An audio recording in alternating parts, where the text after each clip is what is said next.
What? Before we crack on with this week's episode, mate. Yeah. I think it was only right that we remedy something. What's that? A massive mistake that you made last week. Oh, I think I know which one you mean. I've been getting messages from beyond the grave. Derek Agora's in. Because I feel like I've got that contact now. Because I consumed her. From this very vessel. Oh, yes. My DMS. What does that stand for? Dead Mum Shake. That you so lovingly prepared for me last week. I did. But you told a story about our Carol. Mm-hmm. Where you said that your wife had scattered her ashes at Arsenal Stadium. Yes. However, you've made an incredible faux pas. Because it wasn't Arsenal Stadium. Tottenham. It was Tottenham's. She'll hate that. And I can only imagine that she's rolling in her grave right now. She was mad. Mad. She's so at you. So yeah, thought I'd remedy that first. Okay. I don't blame her. Thank you. You're delicious. Mm-hmm. She's not in there now. She probably still is.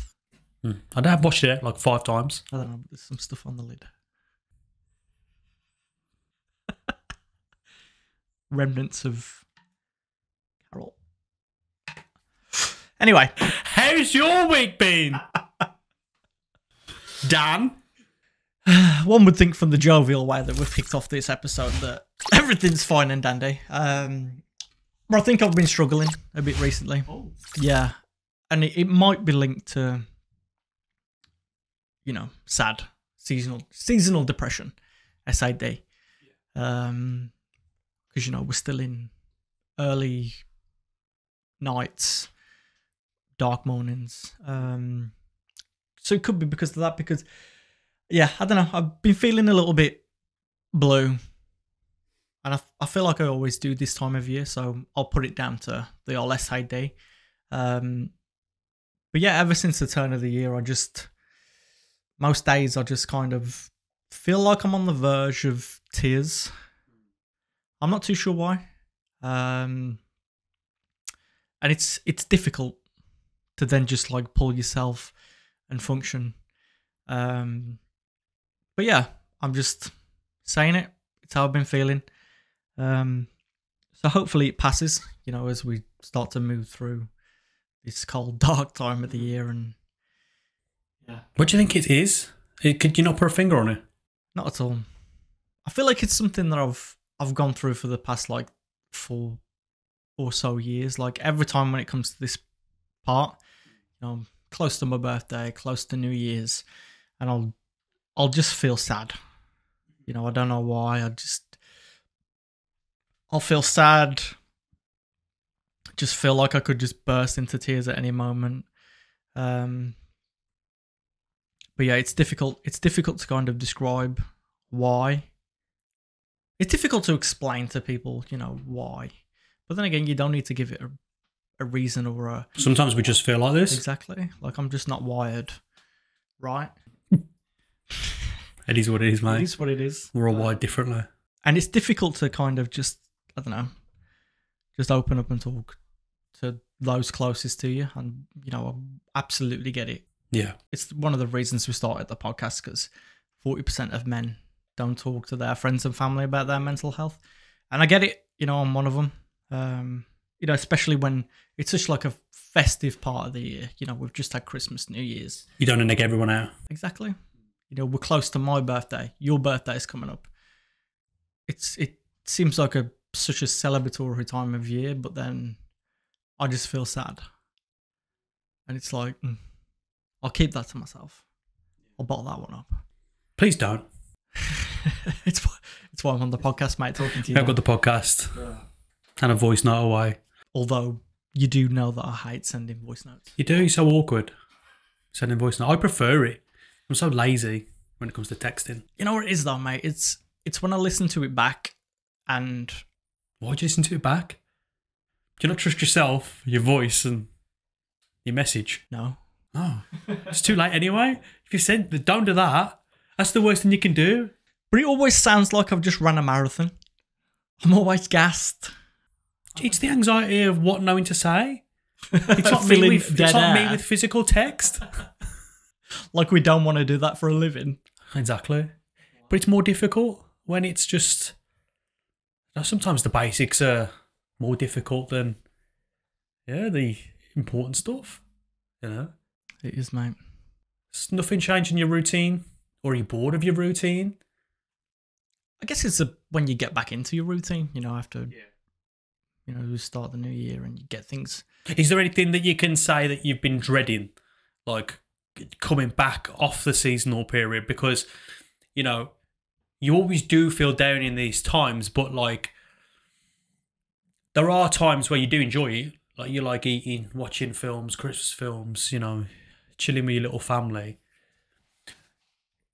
Are you dreading going back into the work fold, the negativity and strain that can bring?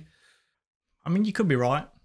I guess it's a period of the year when it's looking forward to breaking certain goals and, improving, changing things. But then you do just go back into exactly the same thing that you were doing on December the 22nd when you broke up. So nothing really changed. So I guess that frustration lingers there, and those feelings that you didn't really accomplish anything. I know it's only just started, but you fall back into it. So I think that's where we're really good, where we kind of pick each other up when we need motivating, because like we're very impatient people, and I think our expectations of ourselves are so high that we put that added pressure on wanting to achieve future goals quickly. And if they don't come as quickly as we expected, it kind of makes you doubt everything and question everything and put a negative stamp on certain things. And I feel like that's where it's important to have that mate who you can just say, hey, I'm feeling this. Can you help me? We're not physically saying it, just explaining, and hopefully you've got a friend who can just... way, yeah. As time goes on and you start seeing results, wherever that may be, I feel like it'll get easier. No, it will. It will. It's such a weird frame of mind as well, because at this time of year, all that you kind of get on television are just films, kids' films, classics, that type of thing.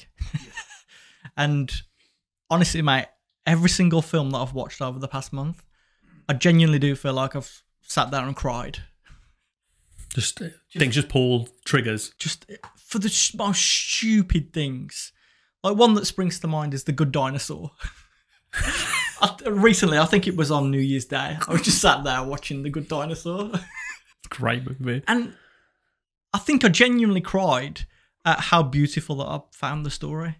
Rather than any kind of, one specific thing that happened. It was just this bond between this fucking dinosaur and this cave kid. Yeah. Kid don't speak any words. Dinosaur's a kid. And I was just sobbing. Underrated movie. Quietly sobbing because Amelia was in the next room working. Hey, hello. They're such good friends. What a journey.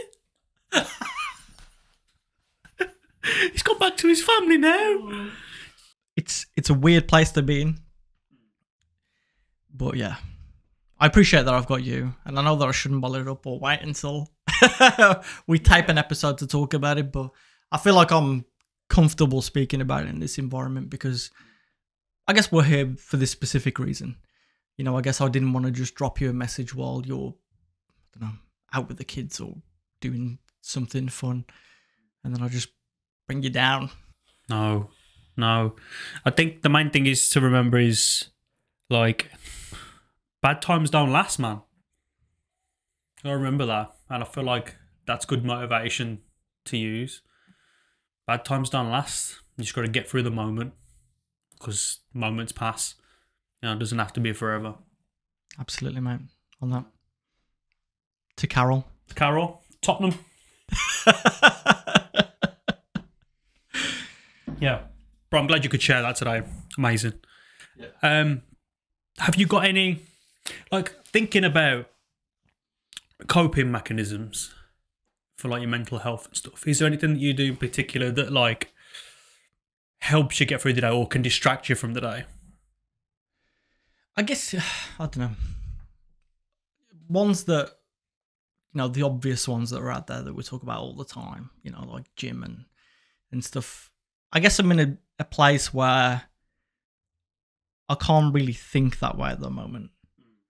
So, I mean, you know, you seem like you're in a pretty healthy place at the moment. Mm-hmm. Not to assume anything. You could be... This week, Yeah. I'm in a good place. So, I mean, where do you go when you need... In here's a good one. In here? In here, in this very room. Like the last couple of weeks, not this week, touch wood, that, you know, I have been down and stuff and I feel like everything's getting a bit too much. I will just come in here and just have a lie down. Just put some on, put some rain music on. Not music, but rain, sounds of rain and thunderstorms. I listen to that quite a lot. Stormy Forest, HD cabin, Yep. burning. That's the one. With fairy lights. You saw it on my screen. I found it's a really good, it's very soothing for me.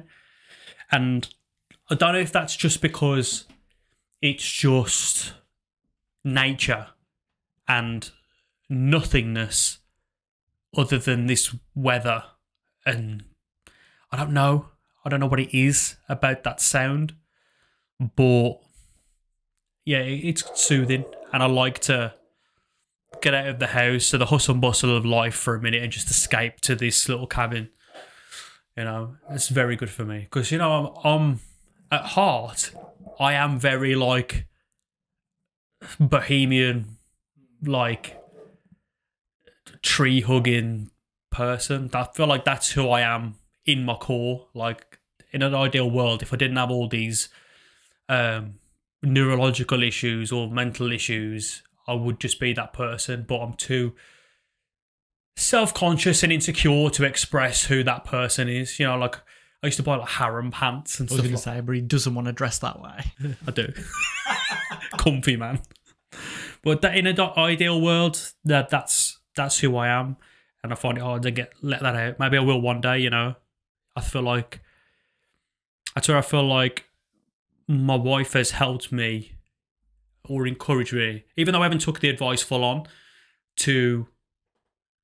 I should just be able to be who I want to be, and that's fine. You don't have to think about what everyone else thinks, you know. No. Need to get rid of that expectation. But yeah, in here, you know, I'm a big wrestling fan. That's calming and soothing to me. To watch. You know, it's my escape. Eating. Gotta avoid that one. What about you? What's your safe space? Would you say you had a safe space, or you have a space in mind that you feel like would help? Or to sound like a broken record, you know, the place that I feel like I can just go and compartmentalize my thoughts and work through things, it's the gym. You know, when I'm just there for an hour and a half, just going at it. You know, that's the place where I'll go and just be silent. You know, music on, hood up. But I feel like I've depended on it for the longest time. So I feel like I need more safe spaces. You know, I need more places that I can go to depend on to, you know, maybe I feel a certain way, so I'll go to a certain place. Yeah. You know, it doesn't always need to be the gym. So I guess I just want to explore what else there is out there that I can try, because as you know, I'm very kind of set in what I like doing and when I do it. So veering off and trying different things, it's difficult for me. I very rarely do it. have you looked at different therapies? I haven't looked at it at all. No. Like smash therapy or... Oh, I'm with you. I thought you like... Sorry, therapies, remedies. Talking to some geezer on a chaise lounge. On the shit is a little banger. No, but very much those things. I'd love to try that. I'd love to try smash therapy. Maybe we should do that sometime. It would be incredible. That'd be quite fun. Honestly, I'm not being ridiculous. It'd be like a dream of mine. I have always thought about it because I thought to myself, oh, when I was younger, I used to think I'd love to just be one of those demolition guys who get to smash buildings up and stuff. I love that stuff. But yeah, I've always wanted to do it as well. Yeah, it'd be incredible. Even if we just got like, I don't know. I mean, you can go to these places that facilitate it, and that's probably the most realistic thing to expect us to do. Yeah. But, I'd love to get an old car. An old car, 2 sledgehammers, and just go. Class. How sick would that be? That'd be great. We could break into an old school, smash that up. There's one down the road. Get arrested. Put it up. It is, yeah. I want to miss it. No, it's going down anyway. Might as well. But I'd want all the kit in it, all the equipment. All the projectors. Projectors, tellies. Windows. Whiteboards. Yeah. Yeah, that's going. Going ham with a sledgehammer. Mm. Maybe even a chainsaw. Too far. Noise. That'd stress me out. That'd stim me. True. Do you have any stims? I don't know. It feels like a weird thing to talk about when, I don't know, when it's not like linked to any kind of actual neurological condition that's confirmed, but I absolutely hate the Extractor fan. I can't settle if the Extractor fan's on. A distraction, yeah. It tips me over the edge. No, stimming. We'll come to that. Like things that irritate overstimulates me. That's overstimulation. Stimming is a thing you do when you're nervous or anxious. Oh, yeah. So, like for me, stimming, I play with my beard. Or I'll sing a certain line from a song that I've always had. Yeah, you do that a lot. But yeah, noise, going back to what you were saying, irritate Extractor fans. Yeah. Extractor fans and big lights. A third sound. Yeah. Say if we're talking and like that's just irritated me now. I've just heard a noise. There. Yeah. That I find that jarring. So yeah, like Extractor fans. Going to what you were saying, I don't know whether you ever watched my interview after I won my Charity Film Award last year. I tried to watch that quite recently and it wouldn't load. No, well, in that, and it's the first time that I've ever realised that I did it, I was going mental with my blinking.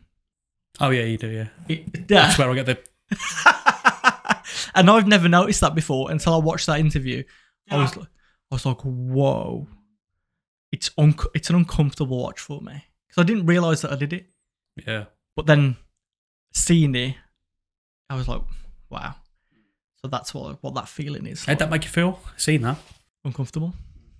Did you not think to yourself that, oh, I don't have certain characteristics that stick out? And I do find that quite... It is jarring when you do find out stuff like that. It made me like think like, oh, like does everyone know that I'm mental then? You're not mental, mate. But yeah, that was a real come to Jesus moment when I saw that interview. Yeah, that's a stim. Yeah, and I can catch myself like, it's like the typical ones, like the bouncing your leg. I'll catch myself doing that a lot, especially if I'm traveling. I'm not a nervous traveler or anything, but I'll just do it when I'm traveling. Yeah. I don't know whether it's just because I'm in my own head and I'm just... Yeah, that's one. What about yourself other than... This beard, I can't keep still. If it's my toes, you can hear that. My toes are constantly going. I'm having to avoid shaking my legs because I'm sat here and I know the audio will pick it up. So I've got that anxiety of making noise. I'll make silly noises. I'll do a random impression of like thing I've seen or a film I've seen. An obscure film that I haven't seen in earlier in the kitchen. I started doing the idle head from Night at the Museum. Oh, you dum, you bring me gum. I'll just do shit like that. No relevance. I haven't seen pictures or videos of that film. Haven't watched that film in 6 years. But that sort of stuff will come to me, and you notice that. Oh, but you still live with you. You still say things now out loud that you used to do when you were like when we were living together, like how many years ago? 9 or whatever. Jesus, that's weird. There'll be stuff that retains, like there'll be sayings that stay the same. New ones will creep in, but I think that's more what I've heard recently. But they will fade off. But the originals always come back. The OGs. The OGs. You've also started doing ones from the podcast as well. Have I? Yeah. You'll just say things that we've said on the podcast. It's because you watch them back and listen to them back. So it's like ingrained now. Wow. I'm mental. What about you then, son? Is there any new things that you'd like to trial on the whole safe space front? My ideal safe space is if I ever became like well off enough, I'd want a cabin, some land in the woods. That's what I'd like. That would be my ultimate calm, safe space. I think you'd drive yourself mental. Think? Yeah. Although you are taking it too literal. I just mean like when you're feeling a little bit anxious and you go and do that one thing. Can't do that. Cabin in the woods every time. See ya. Drive down a quad. I don't know, because I've started meditation, and that's something I've always fancied. Is there any like other forms of meditation that you try? Because I've done it a couple of times, but I'd love to do more hot yoga. Not just yoga. It's a little bit awkward. I don't know. You're all just... See, I'd love to try it, and I feel like that's something we should try down the line. I think that could be really funny. A hot yoga session. Hot yoga jokes. We'll get an instructor in. Yeah. We'll go and do it. We'll find somewhere. Yeah, stay tuned for that. That'd be funny. I feel like there's a lot of things that we could try together. Yeah. So hot yoga would be one. I would love to, mate. I know that you used to wrestle. I'd love to have a session, like a training session with you. In a ring? Yeah, want like a full-fledged ring training session, the basics, all of that. Because, I like to exert my body. So I feel like it's a different way of doing that, but then doing it with you. This is therapy to me, this podcast. So maybe doing something with you would be kind of... I'd be down for that. Equally as like satisfying to my mental health. We can arrange that. Yeah, that'd be sick. There's a place in Sheffield that I could probably organise. Yeah. Yeah. Oh, what's that? Content. Video content. Yeah, we'll sort that out. We'll devise a list and we'll come up with the therapies that we can try and, try out and give our feedback on. Do a little series. That's exciting. Of us experimenting with things. That'd be interesting. I'd watch that. I'd watch it. Yeah. Yeah. Maybe you guys would like to watch it too. I would hope so. Please. Going back to your hot yoga, for example. And I will do it, but while some people use physical fitness and things to exhaust themselves as therapy, I'm at the other end of the spectrum. I couldn't think of anything worse than going to the gym when I feel down. But do you think about the gym when you're at the gym? No. I can't. See, I feel like it works for me because I guess going back to that kind of derealization chat, when I'm there, I don't think about what I'm doing. I'm not lifting these weights. I'm not really there for that reason. I'm there to spend an hour and a half in my own head. Yeah. The picking up of the weights and the reps is almost like the break from thinking. So like in between sets, I'll zone out. I'll just be staring at myself in the mirror. I'll just be, just sat there thinking in my own thoughts. And then it's almost like, okay, go to this now. Bam, 8 to 12 reps, put them down, then I'm back.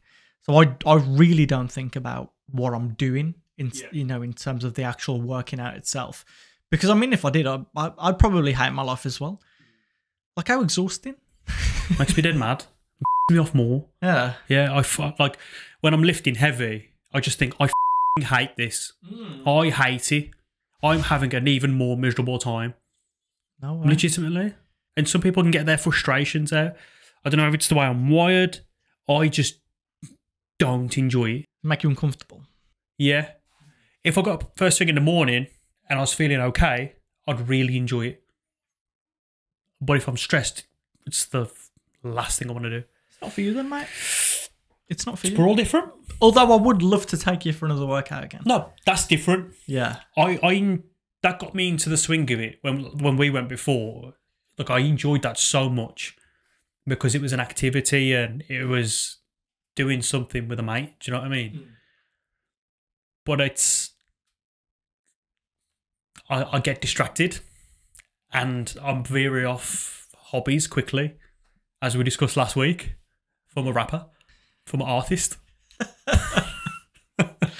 No, we get that, mate. I do get it. I'm sorry if that seems like odd and unproductive. Well, no, it's never odd. Like, there's always going to be people out there who are exactly the same with it. Yeah. Like, there's no shame in it.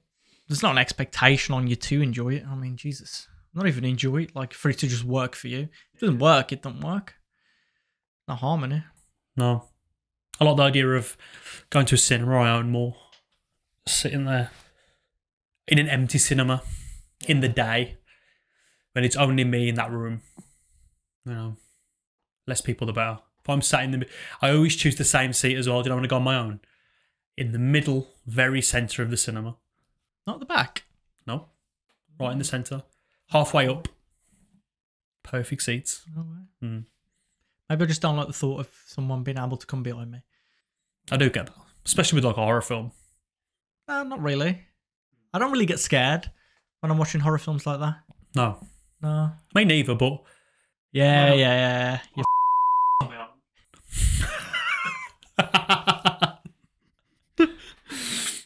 Video nasties. I like that jumper. It's good. It's a good jumper. Mm-hmm. Where's it from? H&M. Oh, I was going to ask you to plug it, but... Maybe they can. H&M. No, it's a classic. Like, I do like it. It's really good. Oh, very good. I like B movies sometimes. I get annoyed. Yeah, it's because we've done film though. You get too critical.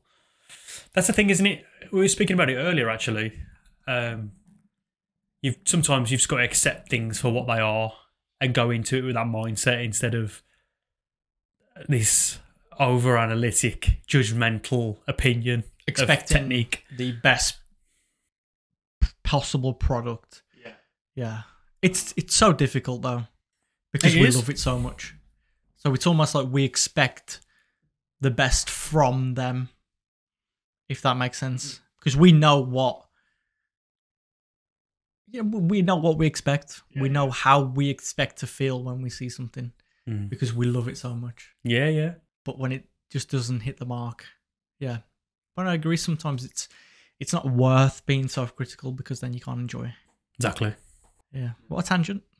I know, yeah. We always seem to veer off in some like film because we love it, I guess.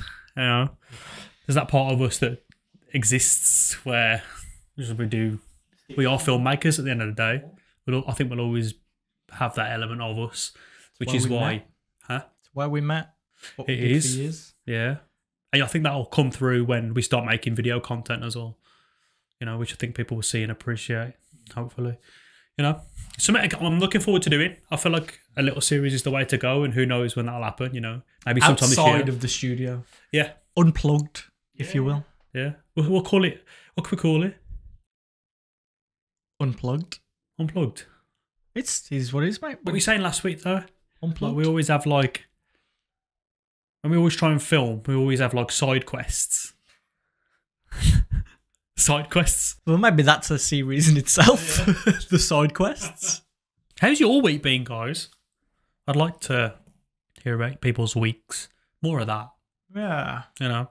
It always feels so good when we get those kind of lengthy correspondence. Yeah. You know, people genuinely checking in. Like, we'd love to start every show with us checking in with each other. Yeah. So it's amazing when other people reach out and check in with us as well. Want people to do it, man. Yeah. I love these therapy sessions.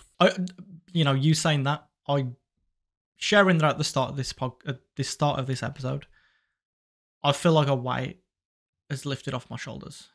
And hopefully that's what it can do for people as well. I'm glad that has happened though. Yeah, no, for sure. I guess to some extent it feels like I've been, hiding it. Because we talk every day. We talk every day about this. Yeah. Don't always save it for the podcast. Yeah. But maybe this has become my safe space. We'll revisit it. But please don't hesitate to get in touch beforehand. Maybe that's just where I am comfortable with it, yeah. Being vocal, this wooden shell has become my safe space. Yeah. It has. I feel so comfortable sharing things with you on here. Do you think it's because you can see my expressions as well? Like, do you feel like it's because you're in my presence, you feel more comfortable to tell me, instead of if you just send a message, you're thinking of how I'm reacting and what I'm thinking to what your feelings are. Does that make sense? It makes sense, but I don't view our friendship that way, because I guess I just kind of assume that anything that I say anyway is, listened to in a... Yeah. No, I'm not saying that that's not what you do, but I don't look at our friendship that way. I don't think, I wonder what he thinks about this. Yeah, stop slagging him off now. It's just more that I know that you're not doing anything else. So I know that I can't interrupt something that you're doing. I know that I can't go and ruin your day because you sat here with me. You'll never ruin my day, mate. That's beautiful. Never. That's stunning, mate. I could be having the worst day, and if you need to talk, I'll be there. Promise. That's dead nice, mate. I mean every word. You're making me cry. Don't cry. Well, no, cry. Yeah. So I encourage others to do the same, Make time for your mates, Because girls cry, mate. And as you've seen, boys cry too. Boys cry too. Love you, man.